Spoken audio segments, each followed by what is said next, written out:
Okay, welcome to the 6th episode of the Joe Zone podcast. And today I'm sitting with Bento. Bento is a comedian, he's a comic book enthusiast, and he also has a day job, but he doesn't talk about his day job much. Is there a reason for that? No reason really. I think it will just come down to conflict of interest, man. Okay, cool. I have to keep it out. I have to keep up as being a public persona, so I have to separate some things of my public persona away from what could cause financial distress, man. So I can't have conflict of interest at work, so I just don't mention them that much. Okay, cool. I should also do that. I don't know my should I make the Joe Zone involved? Yeah. And I say sometimes controversial stuff sometimes, so almost like you can almost like trouble for your company. I just tell them they work with money and it rhymes with schmitschmank, so we're right. Okay, so we're gonna get into it. Like the last time we had a discussion over the internet, over the messenger, whatever. It was a quick discussion. Yeah. We spoke about Avengers, yes, and you're obviously a big comic book enthusiast. I see Wonder Woman in a T-shirt right now. Yeah.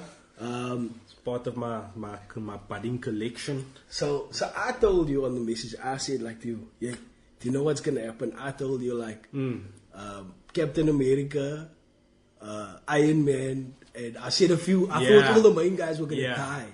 I said that they were gonna die because I thought they were gonna die because there's Spider-Man 2 coming out and all the other reasons. And I mean, we were talking about this before the trailer for Infinity War was even out. I think we'd probably just watched Thor Ragnarok. I think it was around about there where we actually had I didn't watch Thor Ragnarok yet. And then it must have been Guardians or Black Panther. Actually. Yeah, just Black Panther. It was Black Panther. Yeah. That's when we had the discussion, and they hadn't even shown the trailer yet for Infinity War. So I mean, we were already theorizing, but that discussion was there already. Where's that 16th Infinity Stone gonna come from? Because I thought it was gonna come out in Black Panther. And then they somehow only revealed it in Infinity War, which was the way they brought it about was dope. I don't know, what did you think of the movie though? I think for me, in my aspect, it's the best Marvel movie ever. You think so? That's my aspect. I know you're not gonna say why, but let me give my reasons why I say it's the best Marvel character. I think Thanos is the best Marvel character. Yeah. That is me. True. Just his whole emotion, everything he showed in the whole movie. Yeah. His character arc is not just better than others. I know the heroes go through a certain character arc, but in Black Panther, the character arc, it was an awesome movie, but it was almost predictable. Yeah, it was. You knew it was gonna be king. Yeah, it was predictable, but the only thing that they did, the only reason why they made a solo Black Panther movie was to give background to Wakanda. Because you'd previously only heard of Wakanda in Civil War. Where T'Challa's father dies in the beginning of the movie. So that's the only real involvement of Wakanda. So they had to show everyone what Wakanda is about because it's the because of. So they basically had to so you had to give Wakanda. You had to give background to Wakanda because it played such a big part in Infinity War. So that's really the only reason. But so that's why I think that the Infinity. There's other moments also that in the movie that I thought was they didn't do like the ending. The ending was totally different to other Marvel endings. You know what I mean? So that's why for me it stood out. What do you think? What is your best? What do you think is your best? Honestly, my favorite Marvel movie is Doctor Strange. What? Yeah, Doctor Strange is my favorite Marvel movie. Dormammu. It's a weird word Dormammu. I always hear Dormammu. The whole way they did the character development for Doctor Strange, from the beginning. People that are true comic book fans, they knew about Doctor Strange. Yeah. Right? They know about Doctor Strange and the role that he played. So we knew about the character. So for a lot of the people that watched Doctor Strange were only introduced to the character for the first time, and they gave in a short space of time from him being Dr. Stephen Strange, this top doctor and everything, to his accident, to the way that he actually gets to Kamatage. The way that they developed that character in such a small space of time brilliant.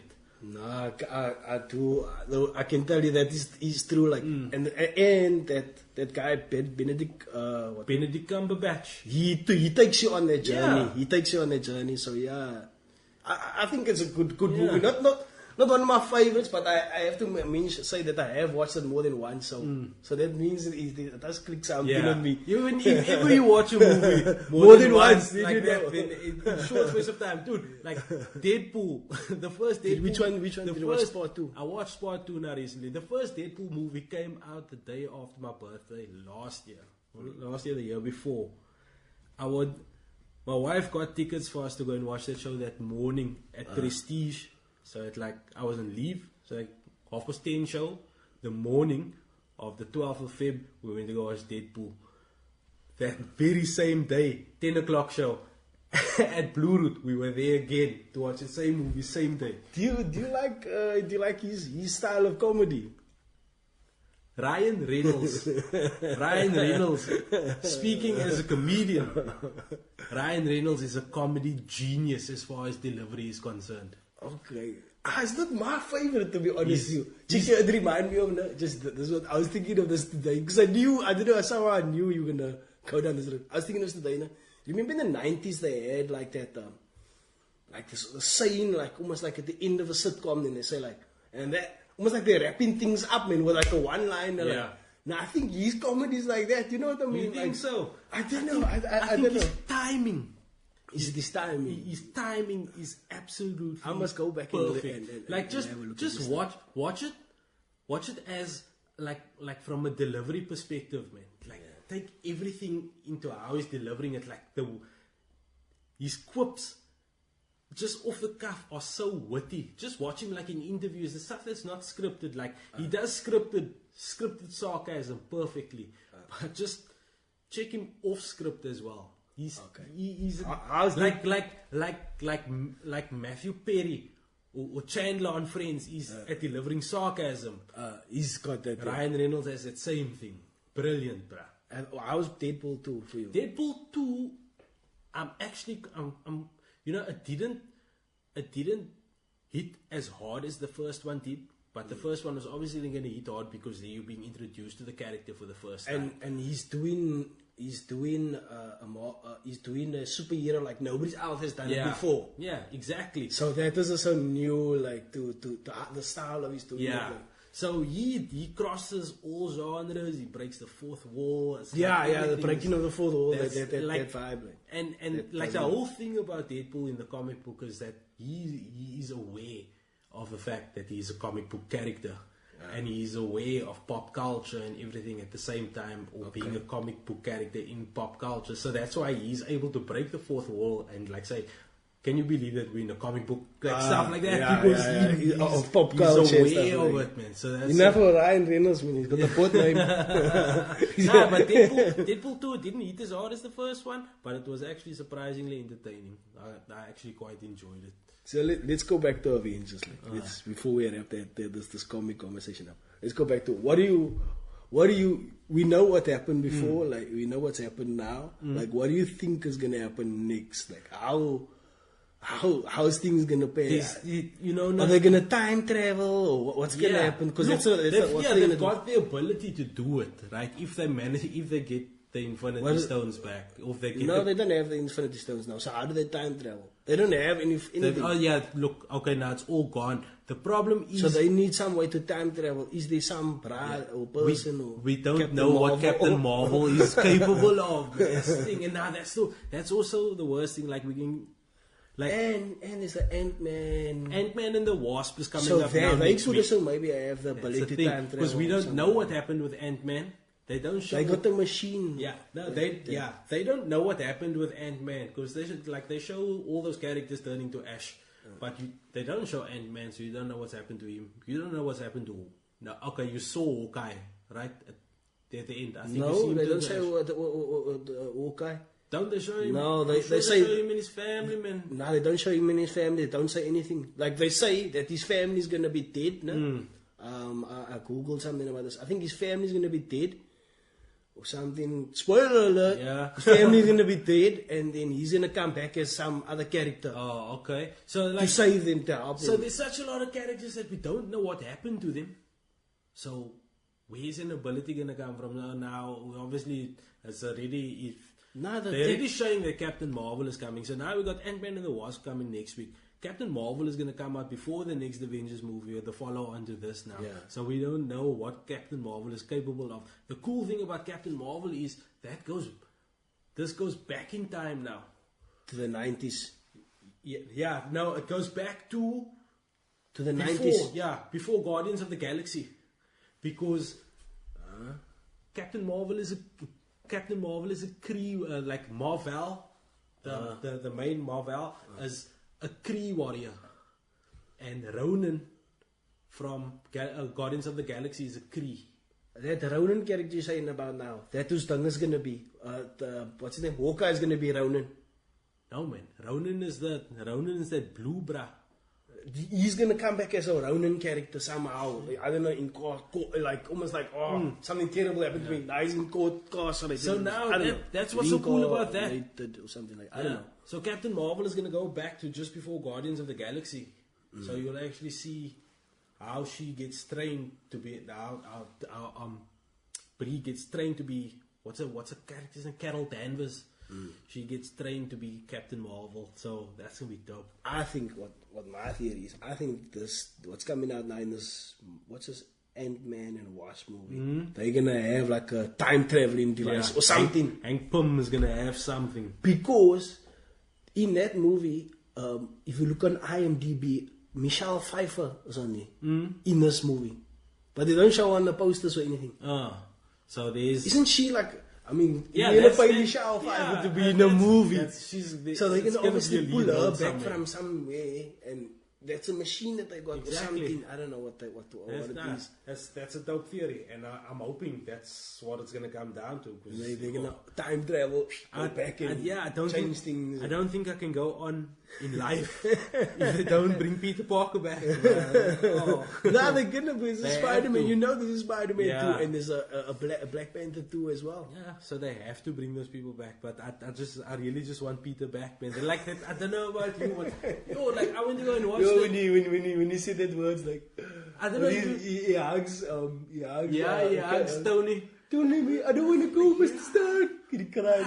But I mean, I want to cry myself. I went into the movie so excited. Now I was like, wearing my my Avengers T-shirt. I went in there excited. I came out traumatized. Like I couldn't. I knew that was gonna happen. Like I knew someone was gonna die. I just didn't know who. We all knew it was going to happen. We just weren't emotionally prepared for it, Tixie.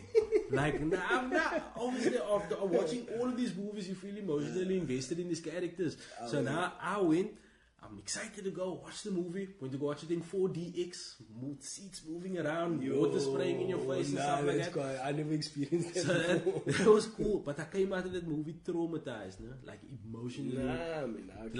And then as I'm walking out, like I sat in silence through that whole thing right until the end credit scene, until I walked out of the cinema. Like my wife's like, "What's wrong with you? What's wrong with it?" I said, "I don't want to talk about it. I don't want to talk about it." And as I walk out, I walk into this dude that's wearing the same T-shirt as me with his girlfriend, and he's about to go into the movie, and he looks at me and he points out that we're wearing the same T-shirt, and he's like, "I'm like, bruh, no."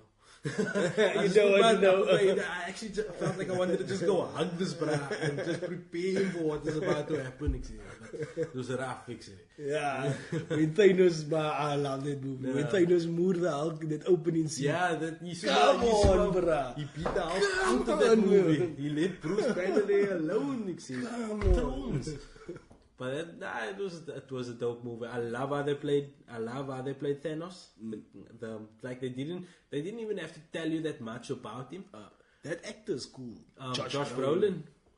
Josh Brolin is dope. I've liked him since Men in Black. Yeah. When he played he plays young Tommy Lee Jones. I think it's like Men in Black 3. So they go back in time. Check it, that Josh Brolin bra was in Goonies. Yo! I remember his was red headband. Hey, mom! It's like he's got his mother's like telling him to do all those whackings and with his anyway, rainbow he's a cool actor. Nice, dope. So yeah, that's a comic book chat. You obviously watch Game of Thrones, like, Yeah, right? of course.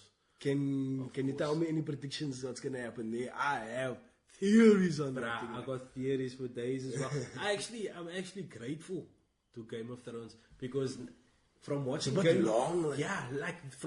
from watching Game of Thrones, like from season 1 all the way up to where we are now, it's taught me the value of patience, my bro.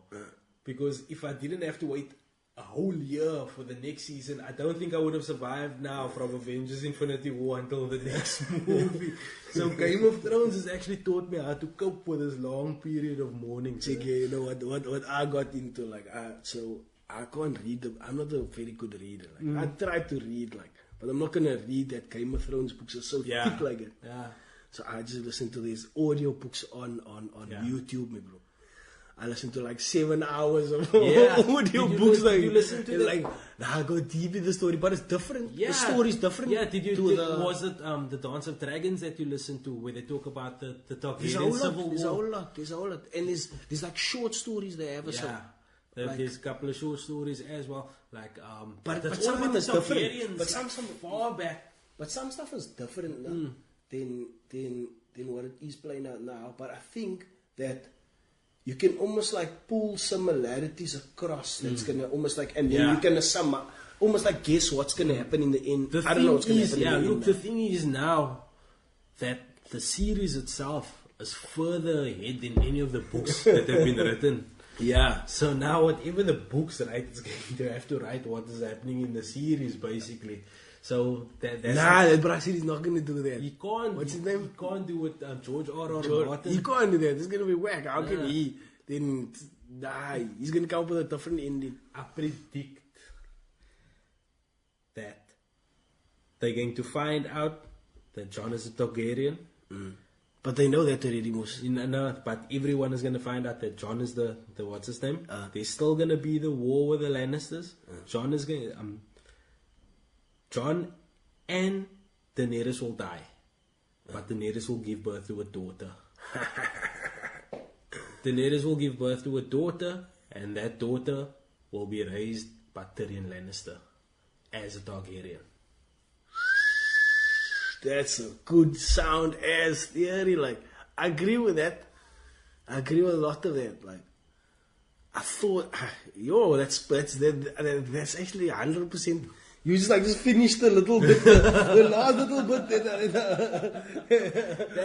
last little bit of that puzzle. You finished Lannister will still be involved, so he will raise her as a Targaryen, but as a Lannister, man. Yeah, so Jaime's gonna die, definitely. Jaime will die. Cersei the Mountain is gonna die. The Mountain and his brothers all gonna die. Yeah, Asgard. Do you think Jon is gonna fly? I think Jon is gonna fly a dragon. Gendry Baratheon.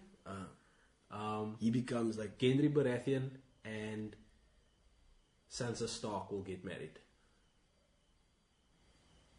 Stark and Baratheon. They almost press it. Robert Baratheon. Oh, you got good theories here. Like, where do you get in this? Google. What's your site like? Where you getting leaks from? That's a good theory. Nah, that's not from leaks. That's just from reading up on the characters themselves, man. What and how they match together some other places. So they'll drop a lot of names in the series that I don't know. Or maybe I just want to know a little bit more about the history of a character. So I'll go on to there's this page called a wiki of Fire and Ice. So you go on a wiki of Fire and Ice and you say maybe Ned Stark. Yeah. And then it will give you Ned Stark's whole history. Yeah. I saw that. Yeah. It's like a Wikipedia page, but just for Game of Thrones. So you go and you read that.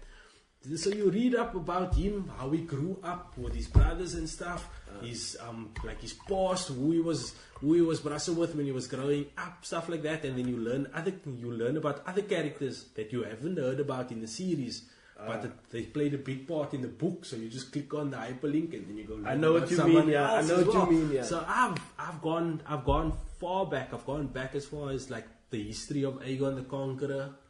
How Aegon first came to You Westeros. got a lot of reading time, bro. Like, bro, like you saying you struggle to read, no? I find it easy to read if it's something that I'm interested in, man. But that is so easy, quick links like that. Quick That links, I can also, so I you can also learn do. quick little history bits about this character. So I learned about Aegon and his sisters. I know about Aegon the Conqueror. Rhaenys and Visenya, his two sisters. That he was married to both of them, and their children came after that, and the next king and so on. Like Baelor the Blessed was also a Targaryen. He was the one that they both built the scepter of Baelor. Okay, I remember another in King's Landing, the one that Cersei was blew up now. The scepter. So he was known as he was a Targaryen king, Baelor Targaryen, and he was known as Baelor the Blessed. He was the one that accepted the faith of the Seven into Westeros. So I go far back and I learn about all of this. Who's gonna kill? Obviously, the John is gonna slaughter the Night's King. You think so? I think there's quite a bit that is tied in to Bran Stark, man. So John must maybe slaughter Bran to kill him. Something. Bran Stark is tied in somewhere. That's whack. Like there's this theory about Bran.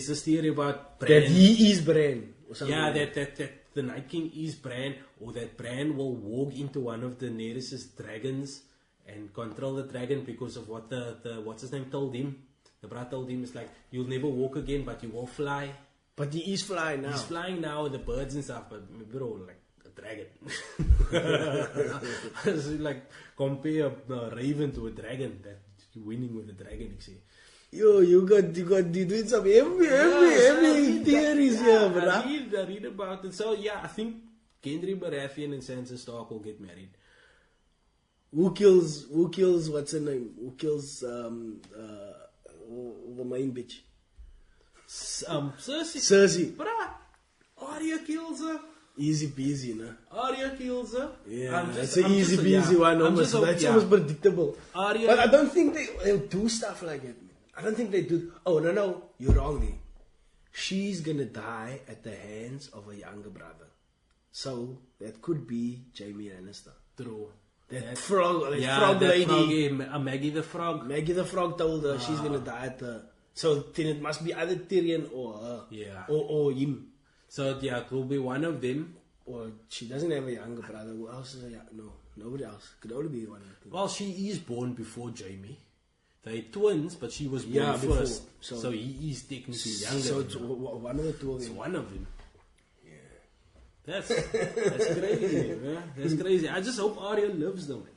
Okay. Arya must live. She is so boss, man. No, she's gonna live, man, but she's gonna...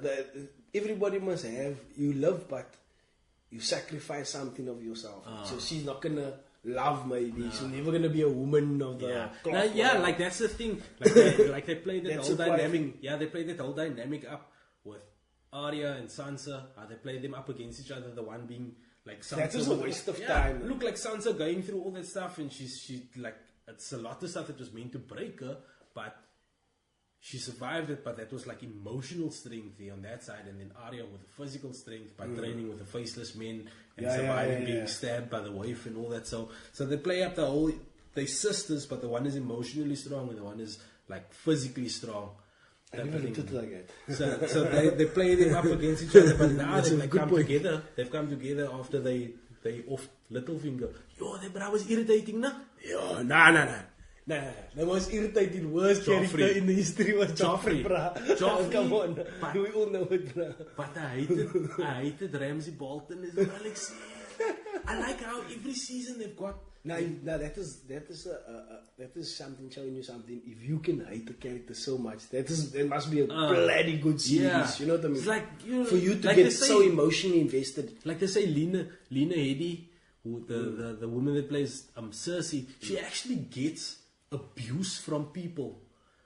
Yeah. Like in public, like she gets abuse from people for the character that she plays. And this is out in the real world, and men are going on like this. So that just shows the quality of the character that she's portraying. Chica, that is also something to me like that.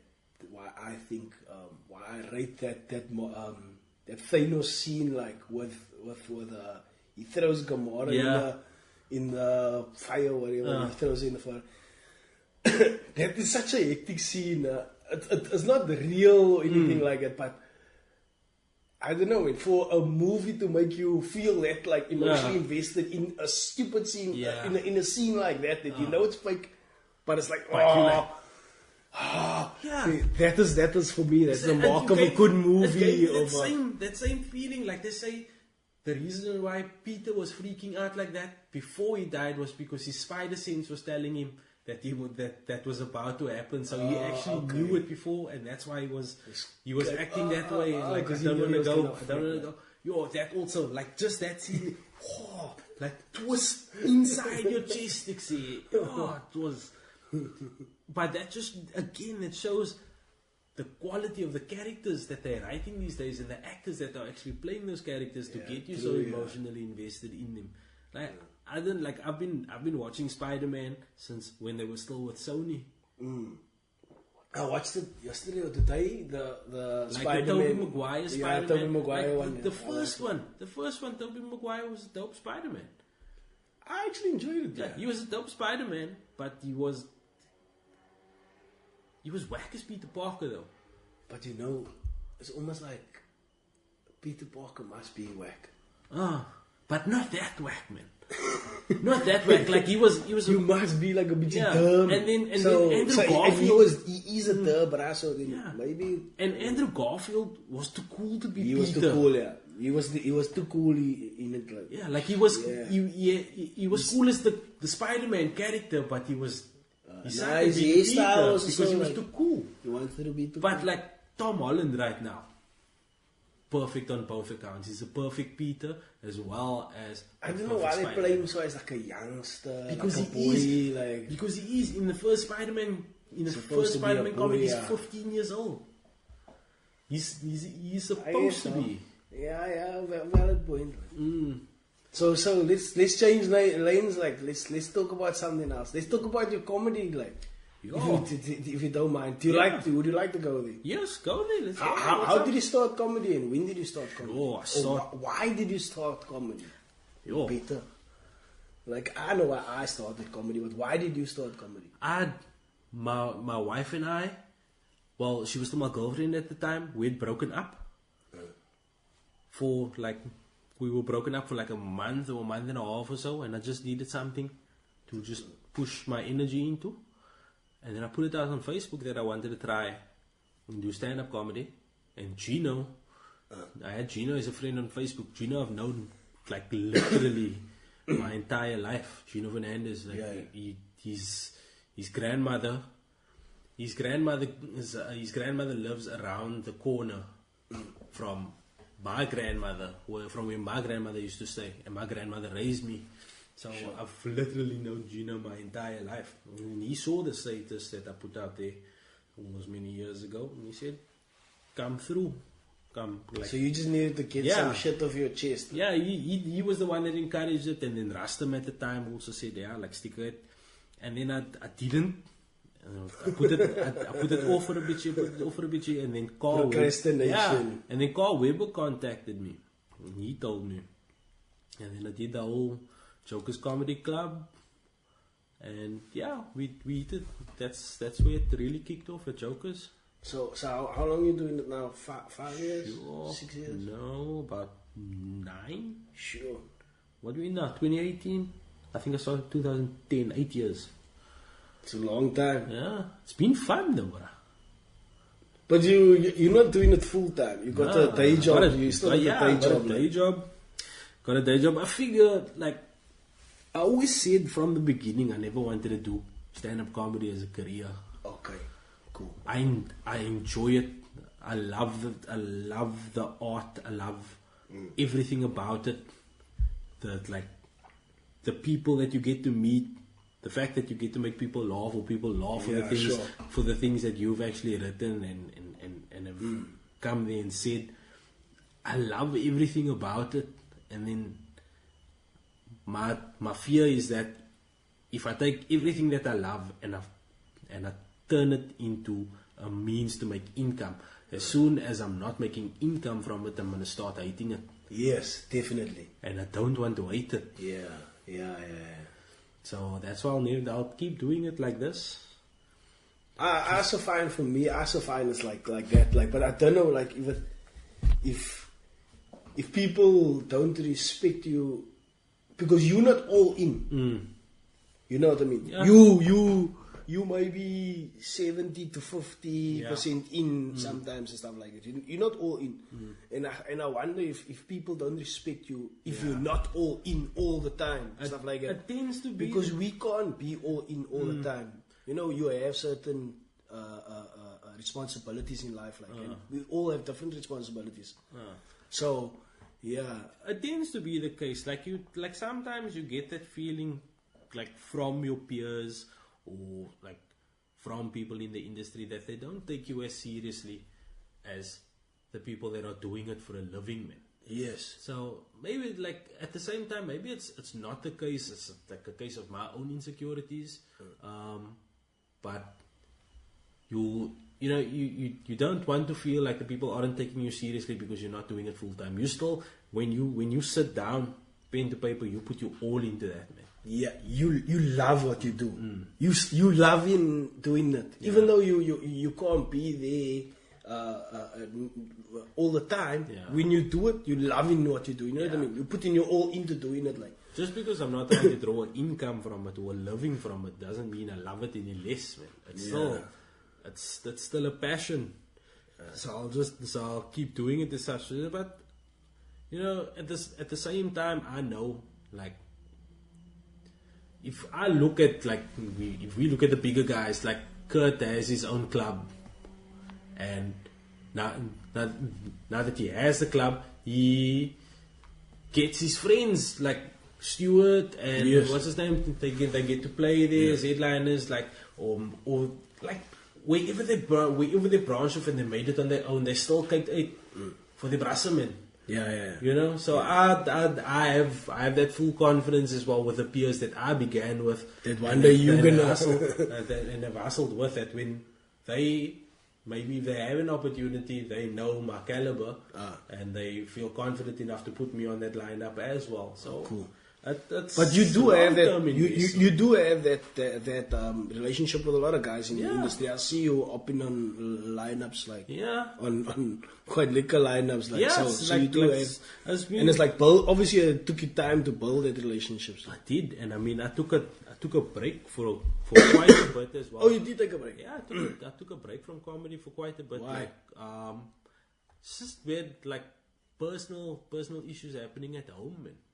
With the wife and stuff, so I tried to take a break.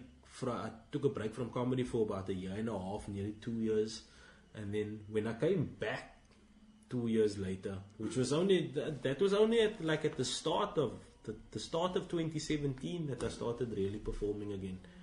But the time that spent off, when I came back in 2017, I was doing material that I'd never ever done before. Okay. I'd never ever performed it. I'd written that material while I was in my off time. So in that off time, I'd managed to write about an hour's worth of material, and I started performing it at the start of January, February 2017. I started performing, but 5 minutes at a time, polishing it up. I like your style of comedy. It's just like observation. It's like what your daily life and stuff like it. I'd like to think that my style is similar to that. Like, it is. It's just how I'm perceiving things. Like the thing is, like your comedy is it's relevant to us.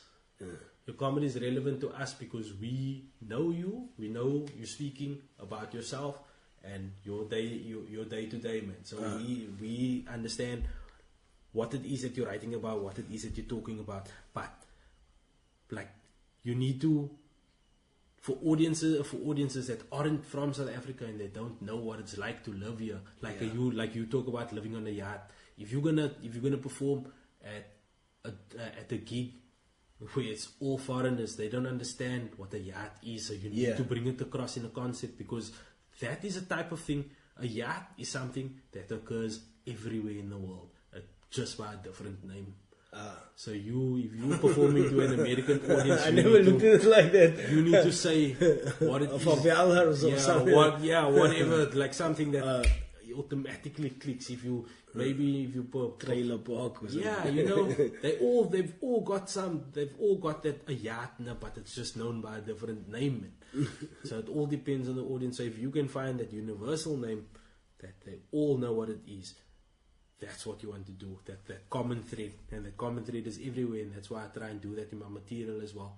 Because I believe, like, if it's happening to me, it must have happened to someone else as well. So I will talk about having arguments with my wife, because you had a wife. You've argued before. You know. Common thread. It doesn't matter what language you speak, what country you live in. It happens, man. So you keep that universal. You keep it universal as the best way to go forward. I enjoy the challenge of actually writing. You see, when you tell me like why you started comedy, I can pull a lot of parallels with myself. Like I was in a tight spot. Like I found myself in a tight spot, and I needed to let the steam off. And I felt that. Do you know what? Actually, people told me like many years ago. This one girl used to tell me, you should do stand-up comedy. And then another girl told me, you should do stand-up comedy. And I said, what is that? Like I never knew. But all I was doing is like, say I'm telling a story, and then you go, you used to add your, and then I hit the bra, this happened, my bro,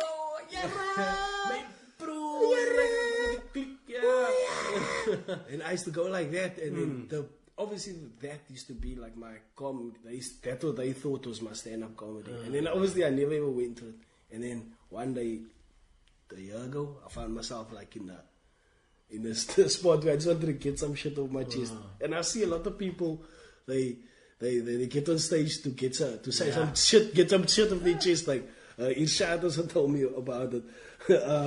So we do that, and then time,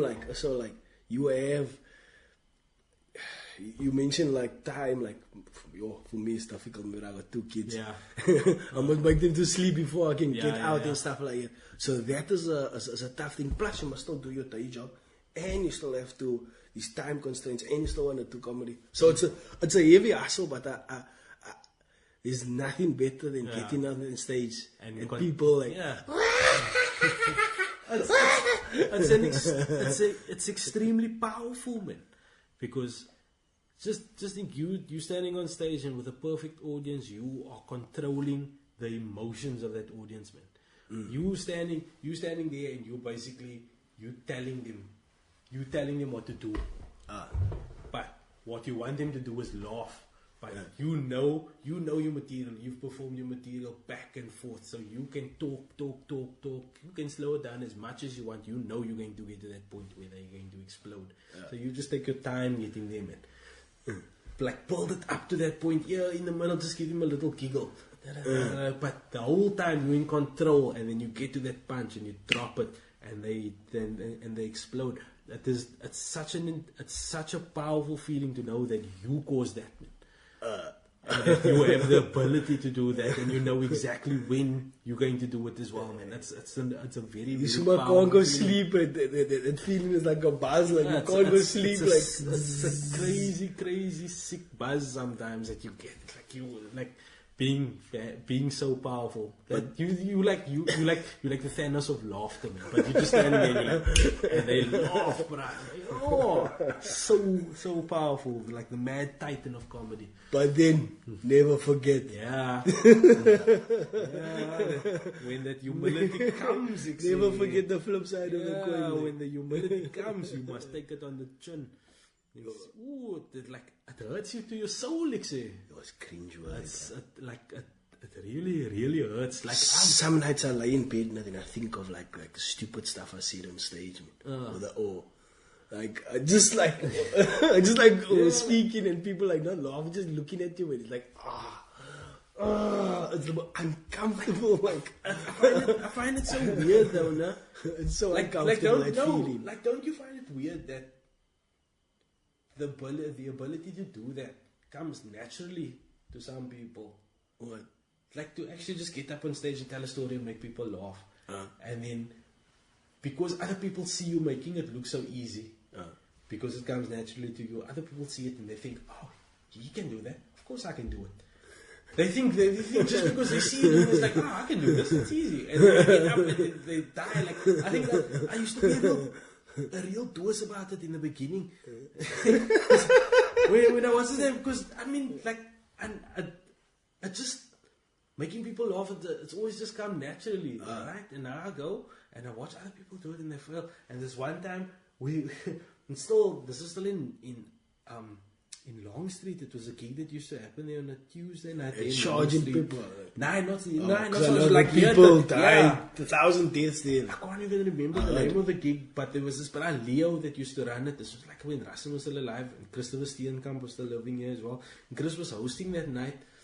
And there was this brother that tried out for the first time, and he was so kakna.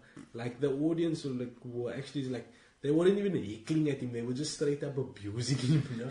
And Bra comes off and then Chris goes back on and Chris brings me on, and I got up and I said thank you to that Bra man that died. So I said thank you to him for reminding me, just for reminding us that what we do is actually difficult.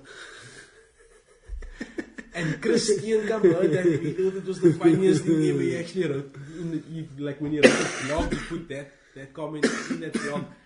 It was so dope. I think I've been a real douchebag about it, but it's just because it comes easy to some people, it don't mean everybody must just get up there and do it. Like if it was easy, everyone would do it. I still think to myself, do I belong here? Like I think to myself like, all the time, like the same. Like, do I belong here? Like maybe I might just like not say anything. I wonder if big guns feel that way sometimes. Not big guns, but if you like, yeah, I'm sure they do. I'm sure they still get a bit. Contemplate like, why didn't I just go work for? And it's like it's crazy because we will end up lumping with me and sir that we see maybe on TV, like we'll see Mojack we'll see Mojack on MTV or something. Yeah, I know what you mean. Like we see Laz on like Savannah ads and stuff, and I'm like, I'm actually friends with this man, Simon.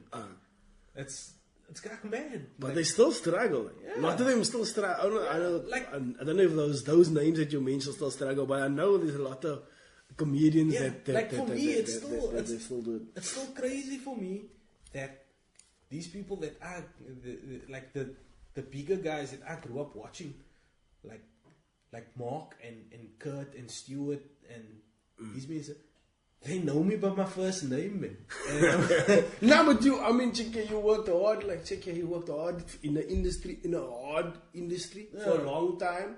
So you should get your due. But I know what you mean. You still you still my bro. It's like, this is Mark Lothering. Mark Lothering just hugged me high. Like, and he said, he called me by name. Like, it's so weird. I hadn't even started comedy when I was watching DVDs of Mark Lothering. Or like from the Cape Flats. I remember the pirated DVDs that Bra organized, and we all copied like Mark Lothering. We watched that DVD over. It's before we could download stuff off like Netflix and stuff like that. So Liam, you got a certain style, like. Yeah, I got a certain style. Am I right in saying that? Address for comfort, No, but it's like you got a certain swag style to you. Like I can see not that I checking guys out. You watch. But you watch how people present themselves. Yeah, but you style yourself in a certain way. Like, legit. But it wasn't always this way. That was very, very twanky. What brought about the transformation of Liam Bento? Through the beard, was that it? The beard was the transformation. Before anything else, I had the beard. And then I grew a beard, and then I started tattooing on the arms and stuff. I've had tattoos prior, like before growing a beard, but now I got like on the forearms and stuff. But now you got a plan. Like, Yeah, I got a plan now. now you got a plan of Came action. with the bride, came with Right. the beard. Plus, you don't have to pay a lot for Marvel t-shirts. You can pick them up quite stand comic t-shirts for cheap. Pick and pay clothing. And Pass. you know now you got the style, and people know you for your style. It's like almost like a brand in its own. Like, Yeah. No, I still it's can't- become a brand. Yeah, I can't wrap my brain around It's the cool. concept. No, I can't wrap my brain around the concept of being a brand. Like, You are, bro. but I Liam don't. Bento, the comic guy, No, but that's comedian, the comedy comedian. That's the thing. I can't like. I struggle to see it that way. And Andrea Morley with Animal Media. She's my media partner, right? She keeps You hopping are on. brand. Yeah, that's the thing. She keeps hopping on about Liam Bento, like talking about Liam Bento as if Liam Bento is an entity. And I feel like a troll just talking about myself in the third person, like, and then calling myself Liam Bento. Like, who does that? That's good. bro? That's good, bruh. That's good. Feel like a troll because you must, because that means that you on planet Earth. Yeah, like, that's once you start talking about, like, okay, so sometimes I should shut up because Yeah. I'll speak about the Joe Zone as somebody else. Yeah, but I mean, to me it's different. Yeah. It's too different. But anyway, it's almost like it's another You always think personality. Like you've Yeah. got that other personality that like if you like playing a character out exactly. on stage. It's my superhero Yeah, character. Yeah, it's like your superhero character. It's a character that you got out on stage. It's not really you, but it has aspects of you, right? That you like put out. It's almost like Jim Carrey with the mask. Exactly. Right? Yeah. When he puts that mask on, then it's basically like his ego is inflated. Now So- that character itself is just your inflated ego that you put out there, but it's not really who you are. It's just a side man. Exactly. Now the problem with me is I don't have that personality outside. What the person I am on stage is who I am. Like, It's a flat line. yeah, like, so it's flatline. So I can't throw a personality out there or brand out there, or because I can't identify But Liam myself. Bento is the brand. Yeah, that's the thing. I can't identify myself as a brand. I just see myself as just like a normal person that wants to make people laugh. So I can't handle this concept of being a brand or something that people will buy into or invest into. I just want Bento to laugh. That's the only investment I want. Man. That's the investment I want from people. Laugh. That's it, me bro. For me, the Joe Zone, how it started, like in 2003, I'm a graphic designer, right? So I drew this Joe Zone character, and I designed Joe Zone as a brand. I didn't know how I was gonna use this brand to get out my message. Yeah. Now, 15 years later, I'm finally onto what I'm doing it. But I had to develop skills along the way. Yeah. Learning back end of computing. Exactly. Learning comedy and all these different things. You see, For you, your brand, like, you've been working on your brand your whole life, like, and growing a beard, wearing a shorts to your wedding and stuff like that, instead of long pants like everybody else, showing your tattoos. That is developing your brand. You might not see it as developing your brand, but it's just, I'm just drawing it on a piece of paper, you growing a beard. oh yeah. It's still developing your brand. You know what I mean? You're still working on it. The way your conversations with your colleague and stuff like Oh that. yeah. Oh my bro. Even that's part of your brand, bro. Like I forget about that sometimes, and then people here's like something. that was just me putting stuff out there. Like I can't mention names right now. I've got things Your that are colleague. happening. I've got things that are happening there, and I mean it's absolute gold. And there's just like the stuff is so weird that it can't be made up. So that's how people know it's true. You just can't write the stuff, you see. And the stuff that came out of this movie was like, nah, this has to go out. Everyone has that colleague. And now I'm at the place where I don't have that colleague, so I don't actually have the ability to put out content like that. Oh yeah, so it's gonna be a bit fake. Like. Yeah, so For me, that's the like- thing. You gotta keep it authentic, man. The fact that it was so outlandish that people's like, you have to be joking. that made it. But it's real. It's real. You can't make it up, Pixie. So now the fact that I don't have that colleague, if you're going to put it out there, or make up scenarios, people are going to say like, That's, that's fake news. Fake news, yeah. Yeah, so I don't want that because I want them to see how authentically funny So interactions are, man. So I'm putting out content. My long form, which is the Chosen podcast. Short form, which is about 5 minutes on stage. And then I started doing a stupid Facebook Live. Yeah, I saw that as well. So I started doing that, but I don't like it. I don't like it. Like, I don't know why I did it. It's just a stupid thing. But it's what people most talk about to me. That's what they want to see. Aunties talk about it, and this one talking about it, and this one singing Facebook Live. I just sang it once, and then I started singing it again and again. Yeah. And now people sing it now to me, like Facebook Live. And now I'm like, oh fuck. Look out of what all the content that I'm pushing out, look what it sticks. And now I'm gonna have to use that. You have to use it as part of the brand now because it's how to identify. It's like what Yasin did with the weekly noise with the intro music. And then I was like, oh, okay, so that's something to expect. So you're expecting it in the next one. So you gotta give them that something that is actually it's almost like the hook. it's like the chorus to a song. Everyone knows the chorus to a song, so that must be the chorus of your episode, man. The part that everyone is looking forward to because they can sing with. It's all about participation, man. Even if you can't, even if you're away from your audience, you still want your audience participating. So if you do something like that, when it plays and they see you doing it, like. How many times haven't you watched the wrestling and the rock is on and you also go, if you smile, you do it with. It's like you know what it's about, so you do it as well. So you want that same kind of thing with what you do. And that whole thing, that little hook that you got, that's the start. But anyway, I'd like to say that I enjoy the Liam Bento brand. That's how I got you on here. It's been an awesome conversation. I'm definitely gonna have you on again because I like the idea of recurring guests. Let's talk golf next time. Let's actually talk cycling because the Tour de France is starting this weekend and I've seen got the nice bike here, so definitely I'll look forward to it. Maybe we can, I don't know, maybe when the next Marvel movie come out, we can do a preview or something. We can chat whatever else next, but it's been dope. Like, I'll put up all your socials and whatever, and you can share this link. Instagram account now. Why did you have Twitter? Why did I have? Why don't you? No, I used to have Twitter. I'm not allowed back on Twitter. But you seem like you'll be the bomb on Twitter. I was. Exactly. That's why you're not on there anymore. That's why I'm not on there anymore. I was too good on Twitter and I'm not allowed on Twitter. Okay. But anyway, thanks for the conversation. We'll chat soon. Cheers, pal. Cheers, pal. Cheers, pal. Cheers, pal. Cheers, pal. Cheers, pal.